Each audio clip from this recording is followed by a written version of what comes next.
Sige, na-play mo. Okay, good morning learners. Before we start our lesson for today, let us stand up and let us pray first. Okay? Father, the Son, the Holy Spirit. Amen. Okay, please be seated. Our topic for today is about scientific ways of propagating trees and fruit-bearing trees. Okay?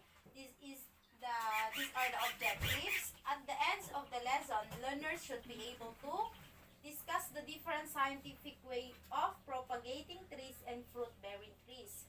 Second one, demonstrate scientific way of propagating trees and fruit-bearing trees such as budding, marketing, cutting, and the last, illustrate scientific way of propagating trees and fruit-bearing trees and grafting. Okay.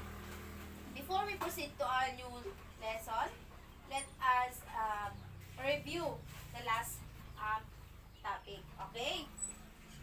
Who can recite our last topic? Anyone?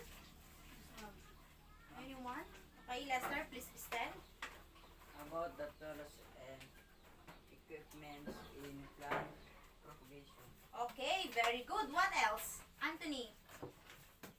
Scientific ways in plant propagation, ma'am. Okay, exactly. Another. Mar? Difference of tools and equipment, ma'am. Okay, nice answer, Mar. Your all answer class is correct. I believe that you learned a lot in the last lesson. Okay? Ma'am. Okay. This time I prepared some activities. Please arrange the scrambled letter and in the blank paper you can write your answer. Okay? Okay. Number one, induces the stem to develop roots while it is still growing on the mother. Okay? What is your answer? Limango. The correct answer is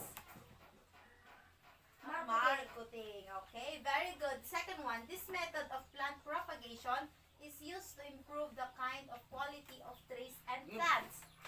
What are your answer? The correct answer is Budding.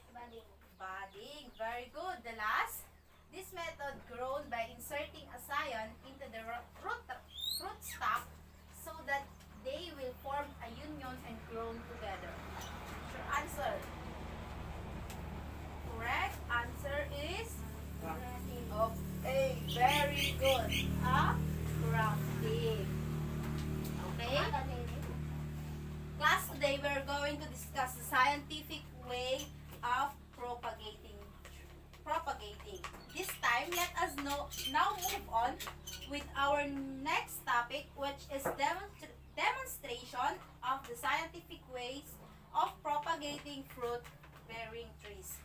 What is scientific ways of propagating trees and fruit-bearing trees? Anyone? Anyone? Please, Lester. Please listen. Propagating trees is usually done To to ensure ensure good quality trees to tree that will produce good harvest falling are some of the common ways of propagating trees. Okay, thank you. Anyone who wants to read and we will know what is marketing. Anthony, what is marketing? This is okay. Student trees and propagating during rainy season. This method is commonly used in fruit-bearing trees like Okay, like mango, santol, chico, and pomelo. Please be listen. Okay, thank you, learners. Marketing or layering induces the stem to develop roots while it is still growing on the mother plants. This is the simplest method of the propagating plants, usually done during rainy season. This method is commonly used in fruit-bearing trees like mango, santol, chico, and pomelo.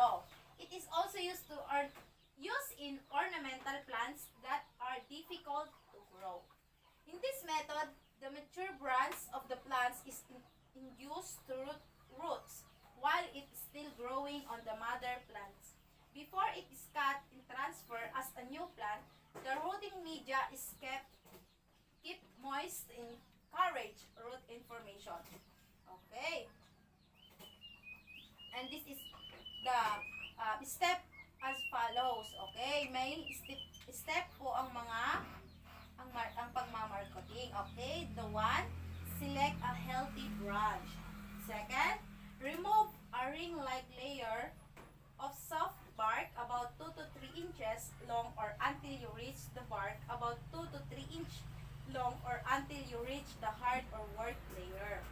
Letter C, please read Lester. Apply spag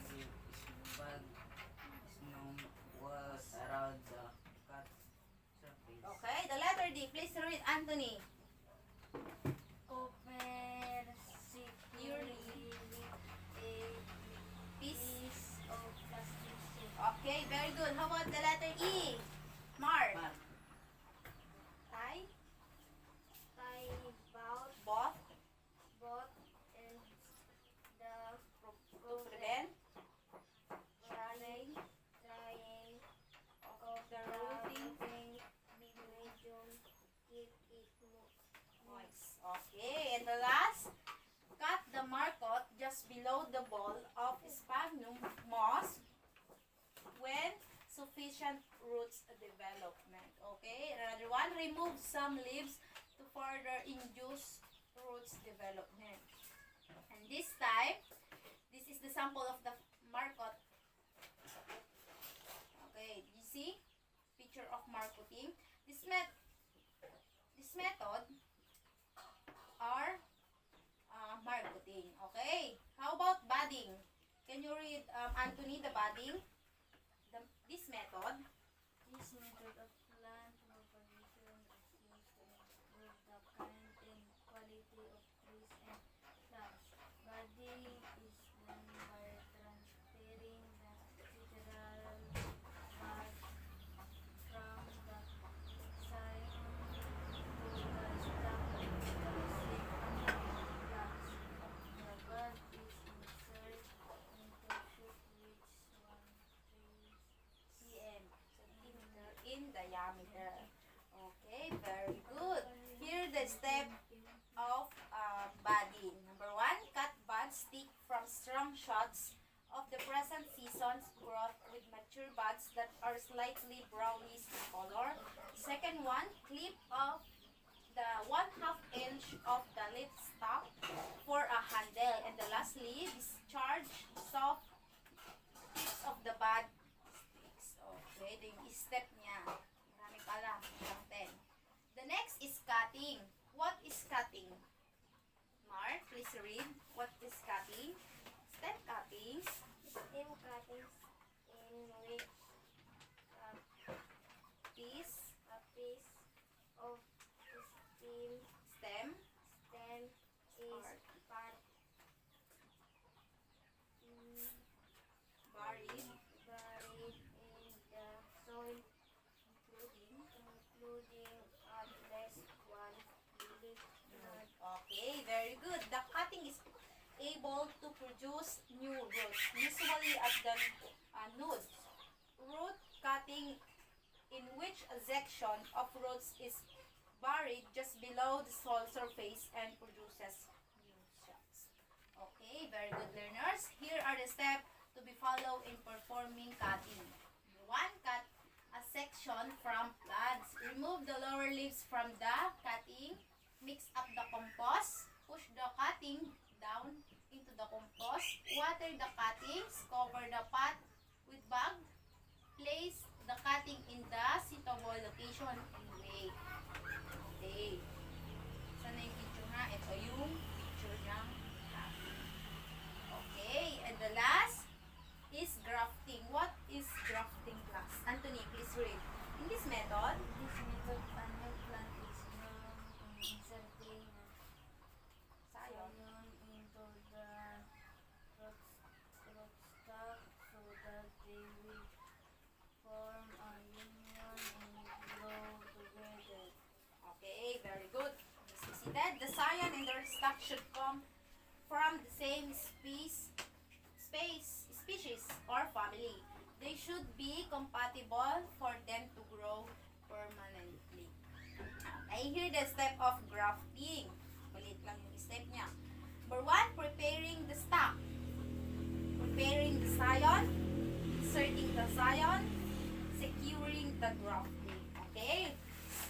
So, do you have any question or clarification regarding our topic, class?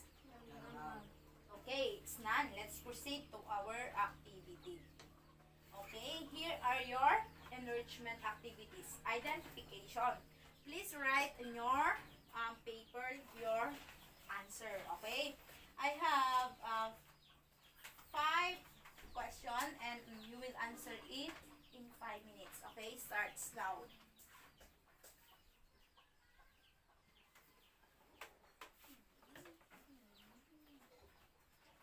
Okay, are you done?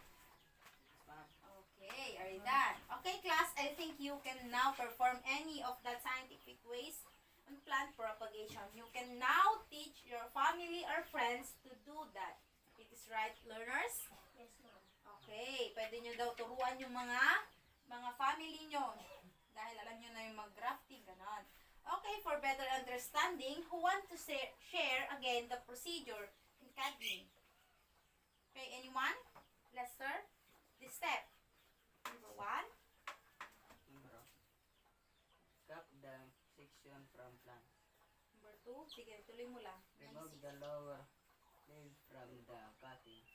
Mix up the compost. Push the cutting down into the compost. Water the cutting. Cover the fruit with bag. Place the cutting in a suitable location and wait. Okay, smart answer, learner. How about the grafting? Yes, Anthony. Preparing the stock, preparing the scion, inserting the scion, securing the grafting. Okay, very good. Let us clap our hands for your good participation. Okay, are you enjoying this topic? Yes, ma'am. Yes, ma'am. Okay, thank you, learners, for your response. Okay, your assessment is this. Compare and contrast grafting and budding by filling out the Venn diagram below. Okay, pakisulat sa baba ng papel nyo kanina ang sagot nyo dito. I will give you 2 minutes to answer. Tama, ma'am.